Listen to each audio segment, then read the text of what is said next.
On line کام کے شرعی احکام. جو آن لائن کام کرتے ہیں کیا وہ درست ہے؟ اس میں حلال و حرام کی کیا تفصیل ہے؟ طارق صاحب اسلام آباد سے. دیکھیں آن لائن کام کرنا درست ہے، لیکن اس میں اب آپ نے بہت ہی وسیع سوال پوچھ لیا ہے، اس میں تو پورا لیکچر دیا جا سکتا ہے. آپ اسپیسیفک کچھ پوچھ لیتے نا کہ یہ طریقہ جائز ہے یا نہیں، تو میرے لیے جواب آسان ہوتا.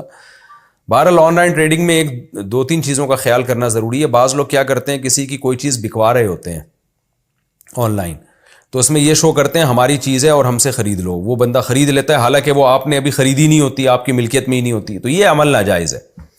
یا تو آپ دو پارٹیوں کے درمیان کمیشن ایجنٹ بنے کہ میں آپ فلاں کی چیز فلاں کو بکوا رہا ہوں اور میں اس میں اتنا کمیشن رکھوں گا. یا آپ سامنے والے کسٹمر سے یہ کہیں کہ یہ پروڈکٹ ہے، یہ تمہیں میں بیچوں گا اتنے کی. بیچ نہیں رہا، بیچوں گا، بتاؤ تمہیں قبول ہے؟ اگر قبول ہے تو میں تمہیں جو ہے نا وہ کہیں سے بھی پرچیز کر کے بیچ دوں گا، میں تمہیں اتنے کی دوں گا، کہیں سے بھی لا کے دوں میں، بس یہ میرا ہیڈیک ہے. پھر وہ اوکے کر دے تو آپ وہ چیز مارکیٹ سے اٹھائیں اور اپنے قبضے میں لیں. قبضے کا مطلب یا تو خود اپنے قبضے میں لیں یا اپنا کوئی نمائندہ بھیجیں، وہ اپنے قبضے میں لائے گا. تو اس کا آپ کا جب قبضہ ہو جائے گا پھر آپ اس کو بولیں ہاں بھائی خریدنی ہے تو یہ لو جی میں آپ کے گھر میں پہنچا رہا ہوں. یہ اس طرح سے تو جائز ہے. یہ دو طریقے ہیں آن لائن خرید و فروخت کے، ان میں سے کسی کو اختیار کر سکتے ہیں. باقی اسپیسیفک کوئی خاص چیز پوچھنی ہے تو اس کے بارے میں پوچھیں تو میں بتاؤں گا.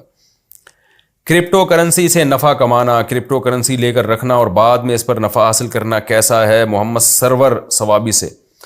دیکھیں کرپٹو کرنسی بعض چیزیں ایسی ہوتی ہیں علماء اس میں ماہرین سے پوچھ کے ہی رائے دیتے ہیں. کرپٹو کرنسی تو ایک ڈیجیٹل کرنسی ہے نا، یہ نئی چیز ہے، تو ماہرین جو تفصیل بتائیں گے علماء اسی کے مطابق فتویٰ دیں گے.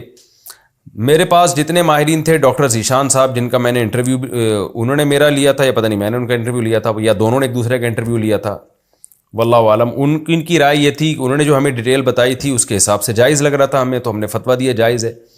لیکن ایک اور بڑے عالم ہیں، عالم سے میری مراد کرپٹو کرنسی کے ماہر، جو میرے پاس ان کا نمبر بھی ہے، میں نام بھی لے لیتا ہوں، تھوڑا سا آپ لوگ ویٹ کریں.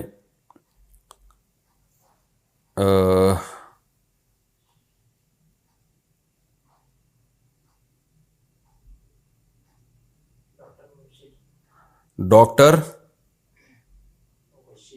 ہاں مبشر، ڈاکٹر مبشر صاحب ہوتے ہیں، یہ ہیں یورپ میں، شاید اٹلی میں تھے، جرمنی میں، مجھے ابھی یاد نہیں، میری ان سے بہت ڈیٹیل سے بات ہوئی تھی. ڈاکٹر مبشر حسین رحمانی، ان سے کافی ڈیٹیل میں میری بات ہوئی ہے. ان کو یہ خود ڈاکٹر ہیں، کرپٹو کرنسی کے بہت ماہر ہیں. ان کا کہنا یہ تھا کہ یہ جائز نہیں ہے، یعنی جو ان کی رائے تھی نا، ظاہر ہے جائز ناجائز کا فیصلہ تو مفتیان کرام ہی کریں گے، لیکن جو یہ ڈیٹیل بتا رہے تھے اس کے حساب سے کرپٹو کرنسی کا جواز نہیں بنتا.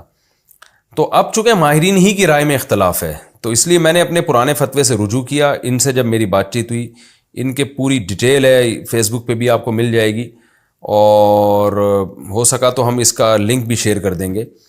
تو اس لیے میں نے پھر اس میں توقف کر لیا ہے. بھائی جو میں نے جواز کا فتویٰ دیا تھا میں اس سے رجوع کرتا ہوں، میں ناجائز نہیں کہہ رہا، کیونکہ ایسا نہ ہو کہ کل پھر کوئی ڈاکٹر صاحب کہیں کہ یہ اس کی ڈیٹیل ہی بدل دیں.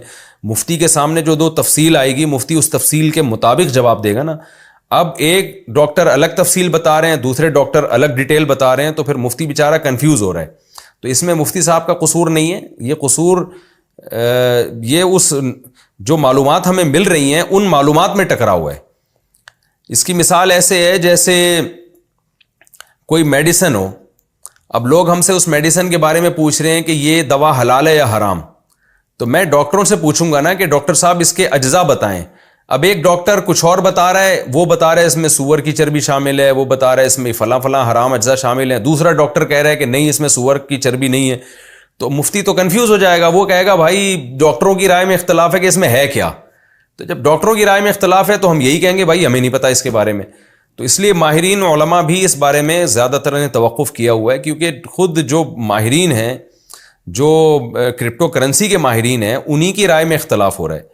تو اس لیے جب سے ڈاکٹر مبشر رحمانی صاحب سے میرا رابطہ ہوا ہے، وہ اس فیلڈ کے ماہر ہیں، تو اس لیے میں نے توقف کر لیا بھائی جب تک کوئی چیز نکھر کے سامنے نہیں آئے گی 100% کرپٹو کرنسی کے بارے میں، اس وقت تک ہم توقف کریں گے۔ جامعۃ الرشید میں بھی جو جامعۃ الرشید کا آفیشیل فتویٰ ہے، دارالعلوم کرنگی کا جو آفیشیل فتویٰ ہے وہ بھی یہی ہے، اگرچہ جامعۃ الرشید ہی میں بعض مفتیان کرام اپنے طور پہ اس کو جائز کہہ رہے ہیں، لیکن جو جامعۃ الرشید یا دارالعلوم کرنگی کا یا دیگر بڑے اداروں کا جو آفیشیل ایک فتویٰ ہے وہ یہی ہے کہ بھائی اس کے بارے میں معلومات ہمیں جو ہے نا وہ کلیئر نہیں ہے، اس لیے سب نے اس میں توقف کیا ہوا ہے اس جب تک۔